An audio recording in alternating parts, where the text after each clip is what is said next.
today, we are going to discuss topic 2, philosophy in China. This is an interesting topic and also a very difficult topic for overseas students. How much do you know about China's philosophy? Maybe the first name in your mind is Confucius, because we established many Confucius schools all over the world. Confucius probably is the representative of Chinese philosophy. Then let's talk about this in detail.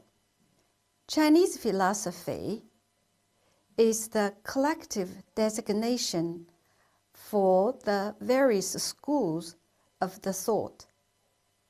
It developed independently of European and the other civilized countries, with its distinguished features, unique concepts, system, and expressive ways.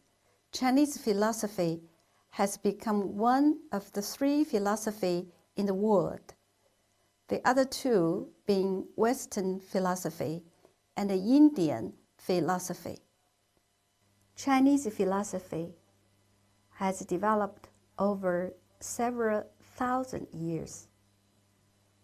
Its origin can be traced back to the Xia, Shang, and the Zhou dynasties. It is about 3,600 years ago. It began to take definite shapes during the spring and autumn period. It is about 3,000 years ago, and enjoyed thriving development because of the emergence of 100 schools of thought content during the Warring State period. Then let us discuss about what is 100 schools of thought content. In Chinese, we call it 百家争鸣.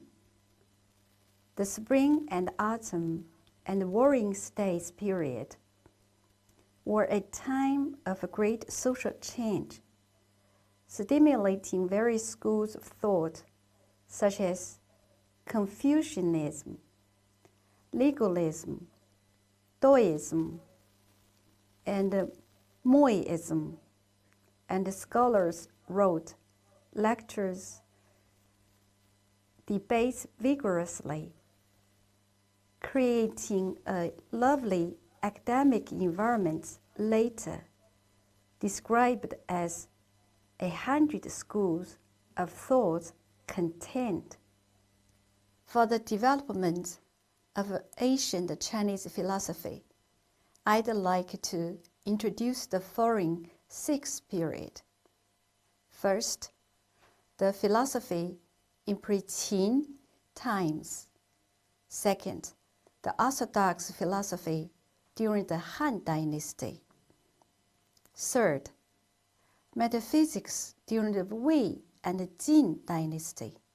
Fourth, the Buddhist philosophy during the Sui and the Tang Dynasty.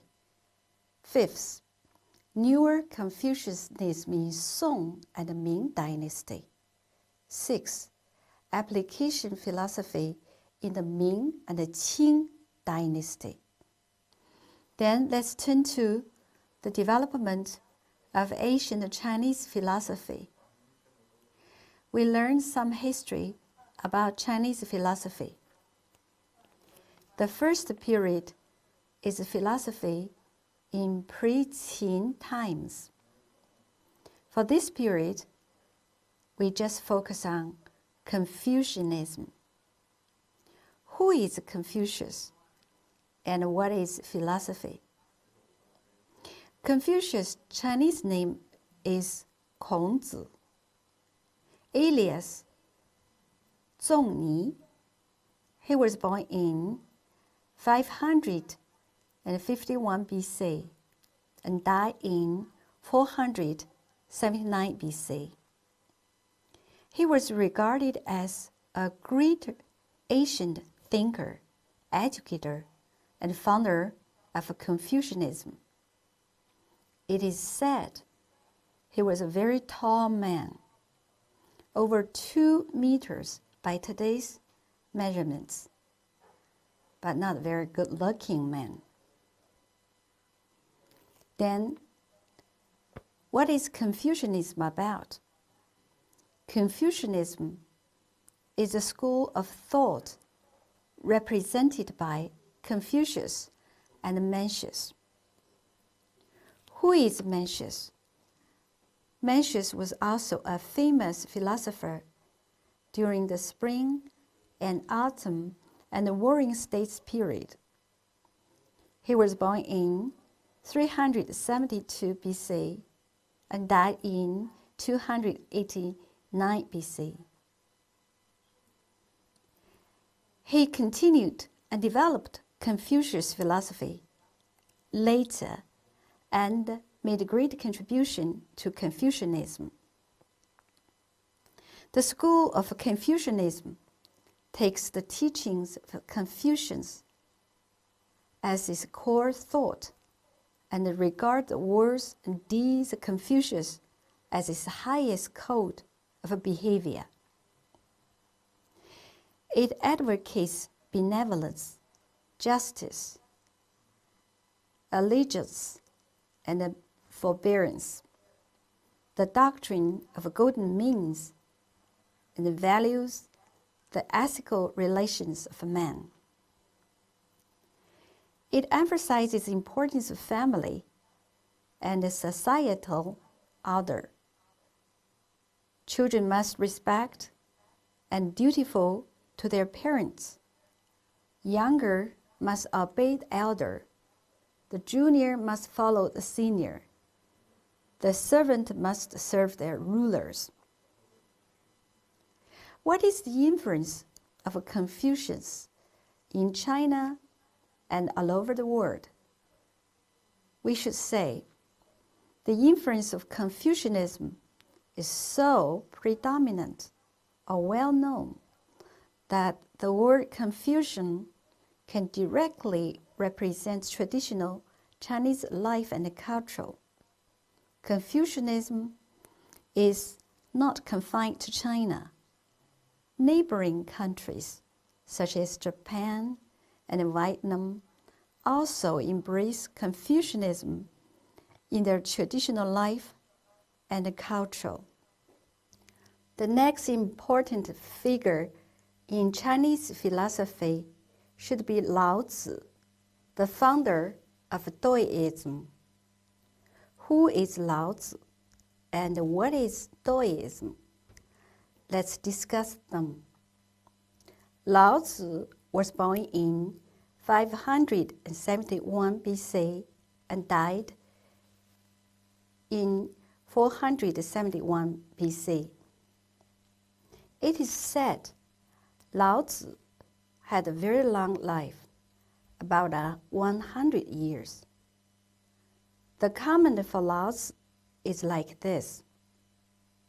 Lao Tzu is an ancient Chinese thinker, philosopher, writer, and historian, the founder and the main representative of the Daoist school. Then the explanation of Daoism. Daoism is a school of thought founded by Lao Tzu and Zhuangzi. Who is Zhuangzi? Zhuangzi was born in 369 BC and died in 286 BC. He is a great thinker, philosopher, and writer during our pre-Qin period. He is the main founder of Daoism. Both Lao Tzu and Zhuangzi are regarded as the founder of Daoism. Later, Daoism was also called Lao Zhuang. The school of Daoism advocates the doctrine that the Tao is the course, the principle, the substance, and the standards of all things, to which all people must conform, based on the works of Lao Tzu or Tao Te Jing. Taoism promotes the belief that a person should live a simple life, not strive for wealth, fame, and power, which will only give one worries and trouble. With proper behavior and self-restraint, a person can achieve great inner strength and a prolonged life. The school favors the political principle of achieving good government through non-action. You may wonder, what is non-action? Non-action believes that we should take things according to their own course and doing nothing. It's the basic concept of Taoism, an attitude towards the world and the political ideology held by ancient Taoism. Then the second period of Chinese philosophy is the orthodox philosophy during the Han Dynasty. In the Han Dynasty, Emperor Wu Di insists the campaign of banning all schools of thought except Confucianism. He ruled out various schools of thought and chose officials from those who steep in Confucianism only. Confucianism became an orthodox school that served as ideological foundation of feudal rule throughout the dynasties in China. Orthodox philosophy advocated that heaven affects human affairs and human behaviors finds response in heaven, and the power of emperors are authorized by heaven.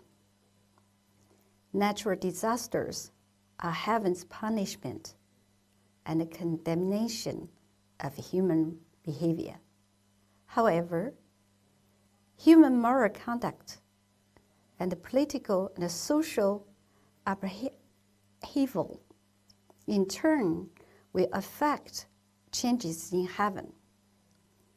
This theory, inspired by Dong Zhongshu, is at odds with Confucian's theories. He believed that man is an integral part of nature. Who is Dong Zhongshu? He was born in 179 and died in 104 BC. He is the idealist philosopher, statesman, educator, idealist philosopher, and the master of modern classics. He puts forward such important Confucian theories as the induction of heaven and man, and the 3 important guides, and the 5 constant virtues. The third important period is metaphysics during the Wei and the Jin dynasty. The time is around 220 to 581. Metaphysics in China blended Confucianism and Lao's doctrines and was based on the famous classical works of the books of changes, Laozi and Zhuangzi, known as the 3 profound studies. To explore the noumenon of the universe is the theme of metaphysics. It mainly discusses the propositions of existence versus non-existence, essential versus non-essentials, words versus ideas, fundamentals versus practice, and ethics versus natures, etc. The fourth period for Chinese philosophy is the Buddhist philosophy during the Sui and the Tang dynasties. It is during the year of 581 to 907. During the Sui and the Tang dynasties, Buddhism reaches apex. The Buddhist philosophy became aligned with the wisdom of Chinese philosophers. It mainly discusses the relationship between the subjective and objective. By analyzing the spiritual phenomena and the human rationality, it attempts to gain insight into the universe and human life. Let's move on to the fifth period of Chinese philosophy. It is newer Confucianism in Song and the Ming dynasty. It starts from the year of 960 to 17th century. In the Song and the Ming dynasties, the rationalistic Confucian philosophy was of great importance. A new Confucianism developed, incorporating the philosophies of Taoism and Buddhism. It mainly discusses the relationship between human beings, between man and nature, between man and society, as well as the nature of human beings. New Confucianism has two main schools: the school of principle and the school for mind. The former was represented by Zhou Dunyi, Chen Hao, Chen Yi, and Zhu Xi, who argued that rationalism was eternal and was a spiritual existence prior to the world, and that all things in the world were derived from rationalism. The latter was represented by Liu Jiuyong and Wang Shuren, who advocated that there's nothing outside the mind, no rationalism or reason outside the mind, and that subjective consciousness is the origin of all things in the world. The sixth period of Chinese philosophy is application philosophy in Ming and the Qing dynasty. This period starts from 14th century to 20th century. During the Ming and the Qing dynasties, philosophy focused on self-examination. The application philosophy sticks to the application of philosophy on the state affairs. People were searching for the answers to specific issues of the day instead of abstract study. Creative ideas were encouraged. Then let's discuss the basic features of ancient Chinese philosophy. Despite the varieties of schools of philosophy, basically, ancient Chinese philosophers share the same common features. First, stress on spiritual experience. Second, stress on practice. Third, stress on morality. Fourth, stress on harmony.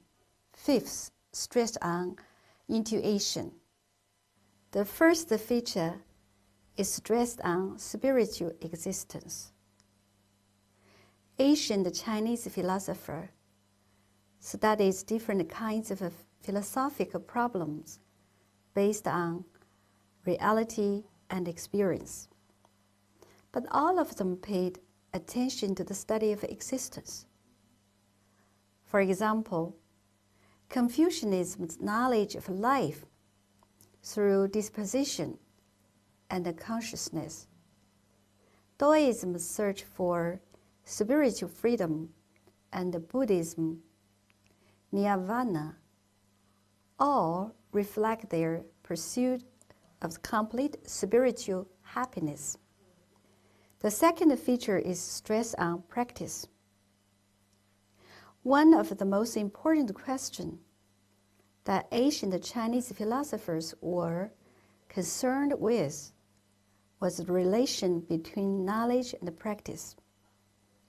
According to Confucius, to prefer it is better than only to know it. To delight in it is better merely to prefer it.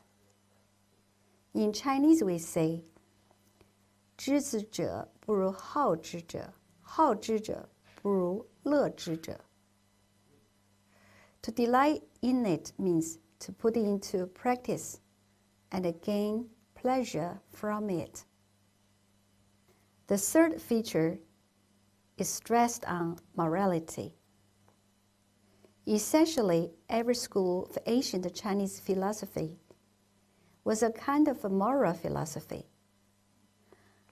Almost every philosophy stressed moral practice. Through it, individuals could reach moral achievement, could enjoy things a healthy social environment could provide. Monarchs' benevolence and lower officials' loyalty, fathers' kindness, and sons' filial piety, elder brothers' friendliness, younger ones' respect, and friends' mutual trust. The fourth feature is stress on harmony. The consistent tradition of ancient Chinese philosophy has been its stress on harmony between man and nature, and also between man and man. Mencius said, opportunities vouchsafed by heaven are less important than terrestrial advantages, which in turn are less important than the unity among people. In Chinese we say, 天时不如地利，地利不如人和. This is well expressed the idea that harmony was the highest principle. Confucius further explained how to realize harmony between man and nature, man and man, man and society, and man and heaven through the golden mean. The fifth feature is stress on intuition. Ancient Chinese philosophy did not adhere to formal rules of structure and system in thought and often result in fragmented thoughts written on paper. It was through intuition and reflection on one's life experience that philosophical ideas were formed. Chinese Chan Buddhism, which is the integration of Buddhist theology with Chinese traditional thinking, preaches epiphany and emphasizes self-restraint and self-reflection by sitting still and reciting Buddhist scriptures.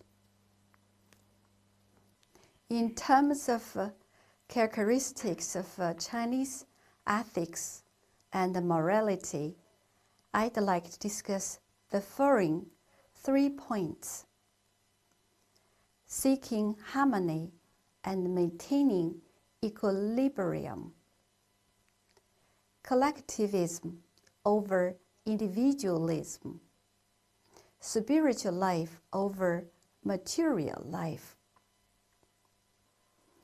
Then let us discuss characteristics of Chinese ethics and morality. Ethics is the moral principle for dealing with people. Morality is a social ideology which serves as the norms for people's lives and behavior. Morals keep social life in order and within boundaries through public opinion. Traditional Chinese ethics include both good and bad elements. Some reflect the high standard or moral pursuit of the Chinese people and embrace the ethic wisdom of lasting value, which others seem less relevant in modern society. For example, 3 obedience and 4 virtues, and 3 basic rules and 5 constant virtues have long been abandoned by Chinese people. What is the 3 obeisances and 4 virtues, and the 3 basic rules and 5 constant virtues? For the 3 obeisances and 4 virtues, these were the old moral standards imposed upon women in feudal society. Traditional idea of a woman is that she is a dependent being whose behavior is governed by 3 obeisances: to father before marriage, to husband after marriage, to son after becoming a widow, and 4 virtues: morality, proper speech, modest manner, and diligence. For the 3 basic rules and the 5 constant virtues, these were the social norms prescribed by feudal morality. The 3 basic rules are: a king should rule over his subjects, a father his son, a husband his wife. The 5 constant virtues generally refer to benevolence, righteousness, propriety, wisdom, and fidelity. In Chinese we say 仁, 义, 礼, 智, 信. Let's talk about characteristics of Chinese ethics and morality one by one. First, seeking harmony and maintaining equilibrium. To Chinese people, harmony is a powerful word. There's nothing cannot absorb and nothing it cannot cover. Harmony seeks peace, compromise, concord, and unison. Maintaining equilibrium is the ultimate purpose of harmony. Second, collectivism over individualism.